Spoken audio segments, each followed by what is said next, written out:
The Paramount lot has always been my favorite one to work on. They say it's where dreams come true. It was founded in 1912 by Adolf Zucker and his famous Players Film Company.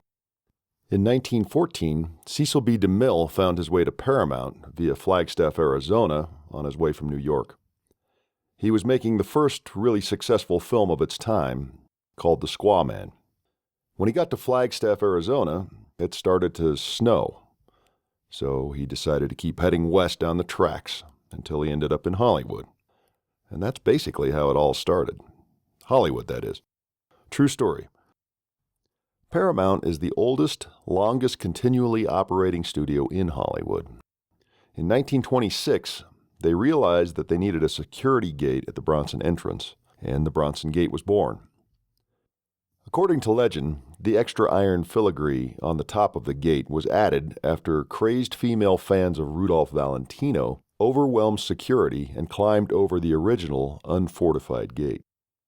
Charles Bronson picked his name from this gate. His original last name was Buczynski. It's said that if you make a wish and you run your hand over the gate as you go through it, all of your dreams will come true. My story's kind of like that. I was first introduced to this historical landmark by a windfall. A few days after Christmas in 1986, I got a call from a man named Ian, who had been referred to me by another friend who was also a still assistant at the time. He asked me whether or not there was a chance that I could assist him and a man named Terry O'Neill January 1st at Paramount, and I said sure.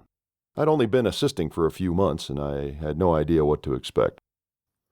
Turns out Terry O'Neill had been a top-notch shooter for a very long time, working with the greatest celebrities on earth. From a long stint with Sinatra to time in the early days with the Beatles and the Rolling Stones, Burton and Taylor, Taylor and Bowie. He was married to Faye Dunaway at the time we met. She actually asked me where he was when she showed up that day, and I ushered her over to stage one. The photo that Terry took of Faye after she won her Academy Award for the movie Network is still revered as one of the most poignant in portraiture history. Terry even worked on my favorite film of all time, the original 1967 Casino Royale. I didn't know any of that back then. We had no internet. I didn't know who Terry O'Neill was. It was a somewhat chilly day, the 1st of January. When I showed up, the lot seemed oddly empty. I'd never been on the lot, so I didn't know what it was supposed to be like. Ian led me to the Bronson Gate, where they had some bleachers set up. Terry's famous Hasselblad perched and ready on a tripod, staring at the empty bleachers. Ian then introduced me to my team, a set of 12 guys from the lot, 6 grips, 6 electrics, and told me it would be my task to set up a wide shot outside the gate. We had 6 very big lights and a massive silk on a crane that we needed to put in place. Once we got everything in place, I shot a Polaroid and I took it into Ian and Terry to approve.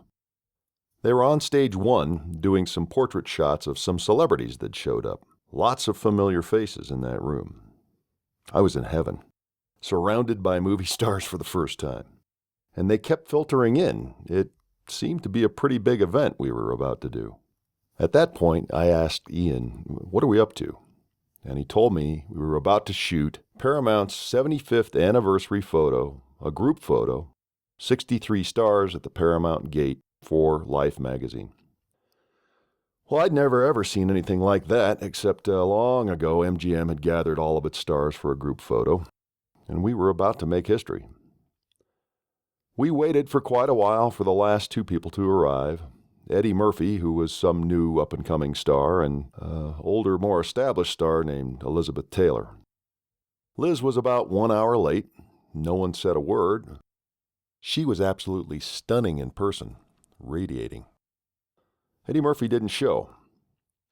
We shot about 6 12-exposure rolls in what seemed like a few minutes.